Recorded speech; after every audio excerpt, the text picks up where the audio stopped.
Hey guys, welcome back to the channel. Hope you're doing really well.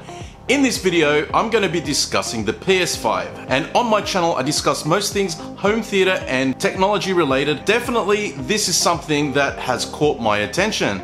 I'm going to answer questions from my Discord community which mostly relate to how the PS5 fits into a home theater environment. But first, if you're not subscribed to the channel, hit that subscribe button right now and press that bell notification so you don't miss any upcoming episodes. Righto guys, let's get into the video. Coming right up.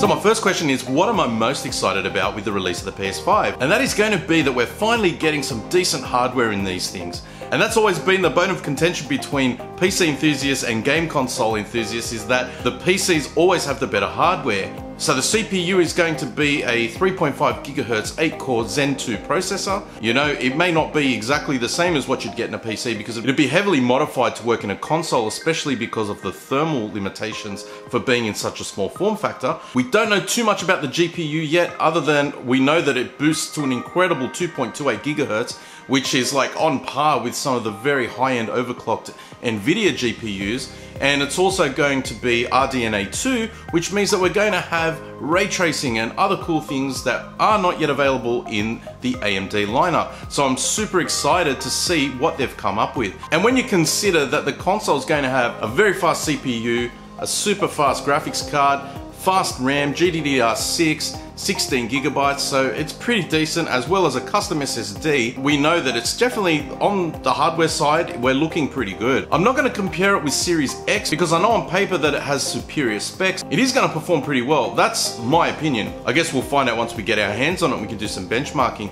but that's what I'm most excited about. So my next question is, what is the PS5 actually capable of when it comes to frame rates? Now, it is mentioned in there that it can do 4K 120 or 8K 60. Now when we're talking about gaming, I find it highly unlikely that you're going to get 8K 60 frames a second, especially on a console. When some of the higher end GPUs from NVIDIA like the 2080 Ti can't do 8K 120 and have any kind of super high-end graphics fidelity. Maybe with everything turned down, it might do it, but I still find that highly unlikely. We're still in the era of 4K 60 being sort of on the border of being able to be done well. And generally, if you ask most gamers, they would rather high refresh rate over high graphics fidelity because it's so much better when you're in, say, a first-person shooter to be able to see the person that you want to shoot rather than, oh, look at the reflections in the water.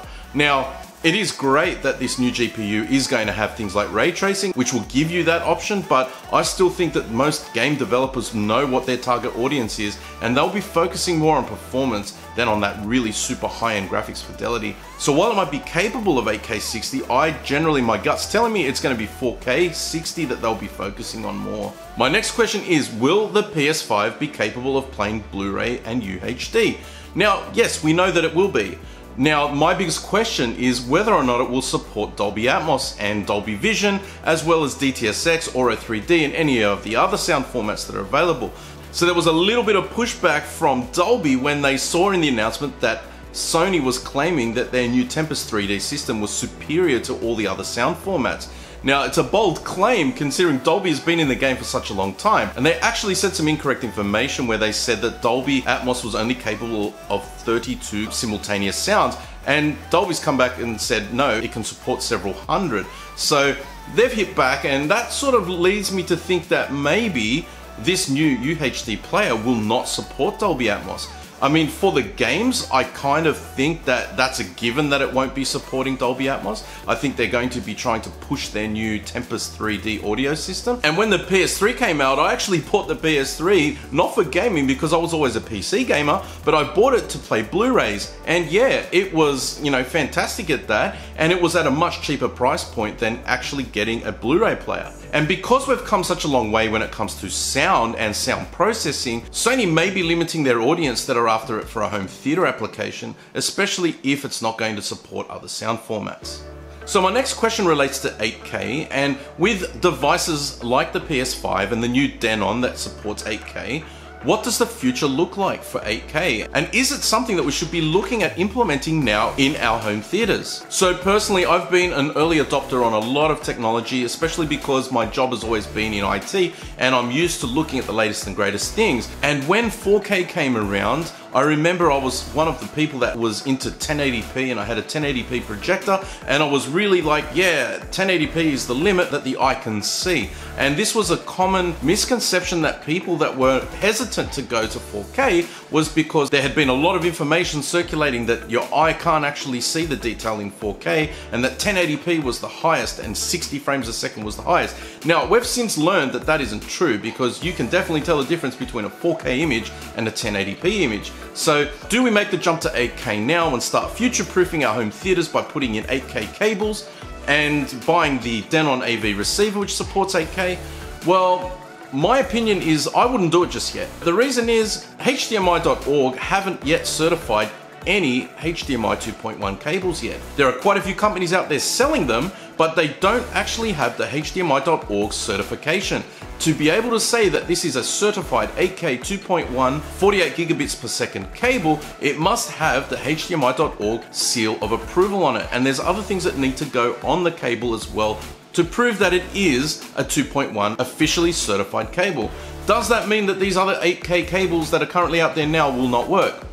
No, it doesn't mean that at all. I'm sure that they do work, but we're talking about certification, and this early in the game when things are not certain, I wouldn't be going out and investing, especially like in my situation where I would have to hire someone to come and do it, because I've got to go up, under, through aircon ducts, across ceiling joists, down a room. It's a lot of work, and yes, it's going to have to happen at some point. I've already done it once due to a faulty cable. I don't want to go to the expense of doing it only to find that potentially this cable may not work. Yes, obviously the freight train is coming. 8K is definitely going to be a standard very soon. Is it going to be a standard in the short term? No, I don't think so.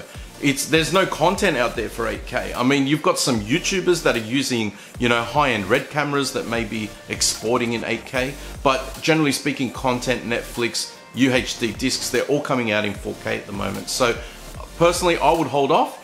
I wouldn't go investing in it just yet, but definitely watch this space, because you can be sure there's going to be a lot of innovation and a lot of progress, because as you can see, Denon have released their receiver with 8K support, and the PS5 is coming with 8K support, so we know it's happening. Just hold off for the moment. That's just my personal opinion.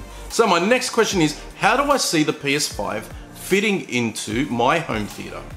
So I think it's going to fit in quite well. I'm definitely getting one, even notwithstanding the considerations of the sound processing limitations that may be occurring. We don't know that for sure, but even if they do, I will still buy one and I will still put it in my home theater. I like the idea of being able to play UHD discs, because currently I'm only doing streaming. I don't have a UHD player. I was going to get one, and then when I saw this release, I'm like, I'm waiting, because if I can get 2-in-1 like I did with the PS3 and actually get something that can play games as well as play discs, then that's something that I'm really interested in. The games that I generally play, and why I think it'll work well in my home theater, is I only play FPS games generally on my PC, because I'm after that high refresh rate. So where I think the PlayStation will work for me is especially going to be in car racing sims and fighting games like Tekken and games like that, where, you know, you can use a controller, because I'm actually okay with a controller when it comes to playing, you know, simulators. I used to play Gran Turismo on the PlayStation 1. I had it way back then, and I used to love playing it with my Nissan GTR. I used to love it.